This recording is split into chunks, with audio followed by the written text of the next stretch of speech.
La prévention animale, c'est quoi? Et si je vous dis que la plupart des conflits entre chiens, la majorité des morsures ou même les accidents impliquant des animaux peuvent être évités. On pense souvent en fait qu'il faut intervenir une fois que le problème est là, est installé, et pourtant le plus efficace, c'est d'intervenir avant. C'est le plus efficace. Et donc c'est ça, la prévention animale.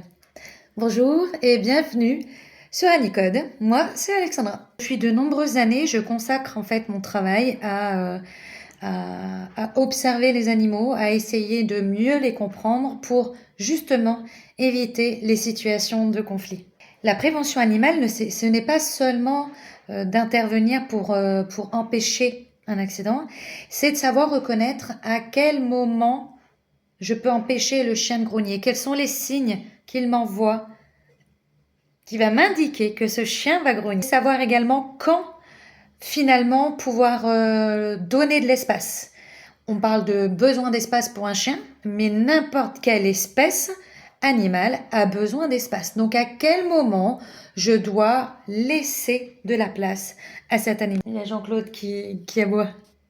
C'est de comprendre pourquoi ce chien est réactif et éviter de le juger. En fait, juger un chien réactif mène à rien, c'est de comprendre pourquoi ce chien est réactif ou est devenu réactif. C'est aussi apprendre aux humains à communiquer avec les animaux et entre eux aussi. Ouais, ça c'est le plus dur même, je pense. Un chien ou un animal ne devient pas en fait agressif comme ça du jour au lendemain. Le problème est l'humain. L'humain qui n'arrive pas à décrypter sur le pourquoi du comment. Voilà. On attend, on essaye de camoufler, on met des choses en place, etc. Mais d'intervenir à la base, d'intervenir avant que les choses se produisent, ça a réellement plus d'impact en fait en réalité. Donc ici sur cette chaîne, on va essayer de parler des idées reçues, de la communication animale, de la prévention animale surtout, des outils de prévention qui existent, prévention sur enfants, parce que ben oui, c'est le chien de famille qui mord. C'est rarement le chien du voisin qui va traverser la cour pour aller mordre. Ça arrive, attention, hein. Mais la majorité des morsures que nous avons en France, c'est avec le chien de famille. Voilà, donc il y a de la prévention morsure qui est faite auprès d'enfants. Et ça marche très très bien. Donc mieux comprendre en fait le chien réactif, tout ce qui est lié à la morsure, etc. C'est toutes ces petites choses-là que je vais au fur et à mesure de mes vidéos vous montrer, vous expliquer, etc. Et vous donner finalement mon expertise dans mes différents métiers dans ces milieux-là.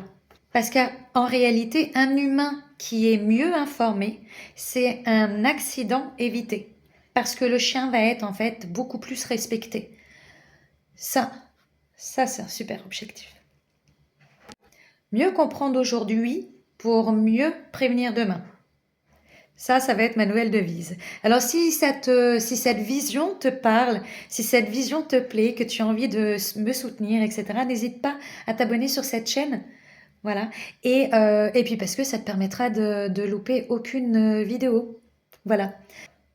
À bientôt sur Anicode.